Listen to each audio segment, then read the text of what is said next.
क्यों होते हैं भगवानों के वाहन पशु पक्षी?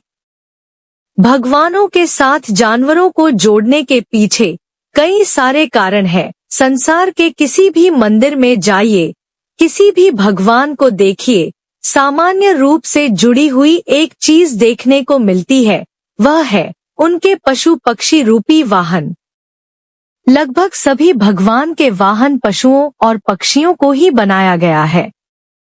शिव के नंदी से लेकर दुर्गा के शेर तक और विष्णु के गरुड़ से लेकर इंद्र के ऐरावत हाथी तक लगभग सारे देवी देवता पशुओं पर ही सवार हैं। आखिर क्यों सर्वशक्तिमान भगवानों को पशुओं की सवारी की आवश्यकता पड़ी, जबकि वे तो अपनी दिव्य शक्तियों से पल भर में कहीं भी आ जा सकते हैं? क्यों हर भगवान के साथ कोई पशु जुड़ा हुआ है? इसमें आध्यात्मिक, वैज्ञानिक और व्यवहारिक कारणों से भारतीय मनीषियों ने भगवानों के वाहनों के रूप पशु पक्षियों को जोड़ा है। वास्तव में देवताओं के साथ पशुओं को उनके व्यवहार के अनुरूप जोड़ा गया है। अगर आप चैनल पे नए हैं तो सब्सक्राइब कर लें। दूसरा सबसे बड़ा कारण है प्रकृति की रक्षा। अगर पशुओं को भगवान के साथ नहीं जोड़ा जाता तो शायद पशु के प्रति हिंसा का व्यवहार और ज्यादा होता। हर भगवान के साथ एक पशु को जोड़कर भारतीय मनीषियों ने प्रकृति और उसमें रहने वाले जीवों की रक्षा का एक संदेश दिया है। हर पशु किसी न किसी भगवान का प्रतिनिधि है, उनका वाहन है, इसलिए इनकी हिंसा नहीं करनी चाहिए। मूलतः इसके पीछे एक यही संदेश सबसे बड़ा है। आपको क्या लगता है, गणेश जी ने चूहों को यूं ही चुन लिया या नंदी शिव की सवारी यूं ही बन गए?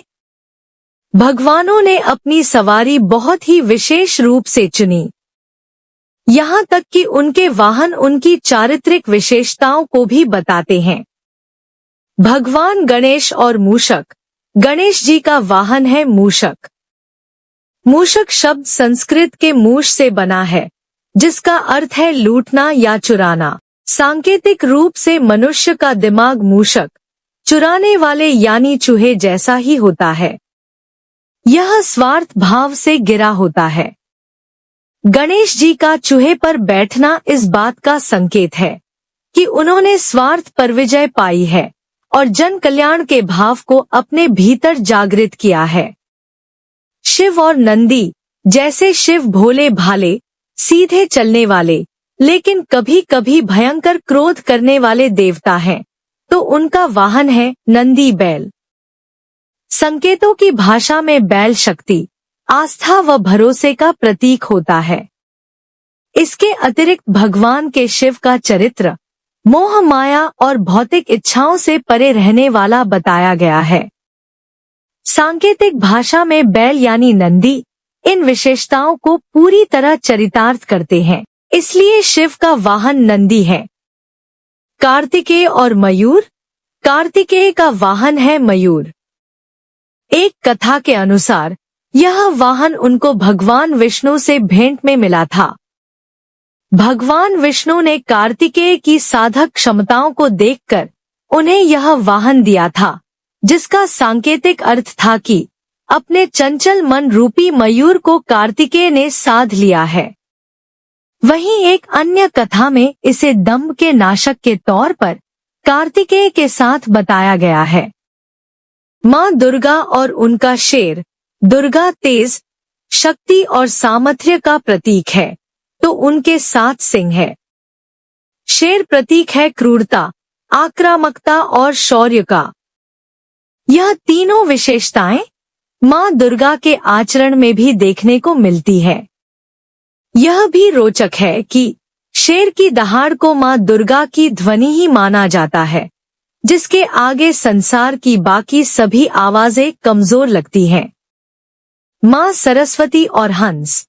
हंस संकेतों की भाषा में पवित्रता और जिज्ञासा का प्रतीक है, जो कि ज्ञान की देवी माँ सरस्वती के लिए सबसे बेहतर वाहन है।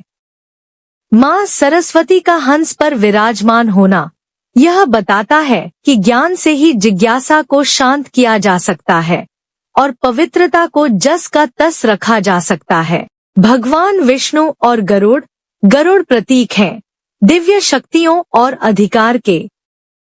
भगवत गीता में कहा गया है कि भगवान विष्णु में ही सारा संसार समाया है। सुनहरे रंग का बड़े आकार का यह पक्षी भी इसी ओर संकेत करता है। भगवान विष्णु की दिव्यता और अधिकार क्षमता के लिए यह सबसे सही प्रतीक है। मां लक्ष्मी और उल्लू। मां लक्ष्मी के वाहन उल्लू को सबसे अजीब चयन माना जाता है। कहा जाता है कि उल्लू ठीक से देख नहीं पाता, लेकिन ऐसा सिर्फ दिन के समय होता है। उल्लू शुभता और धन संपत्ति के प्रतीक होते हैं। ऐसे ही बाकी देवताओं के साथ भी पशुओं को उनके व्यवहार और स्वभाव के आधार पर जोड़ा गया। राम राम, जय श्री कृष्णा। वीडियो अच्छी लगी हो तो प्लीज लाइक एंड शेयर, और अगर आप चैनल पे नए हैं तो सब्सक्राइब जरूर कर लें। धन्यवाद।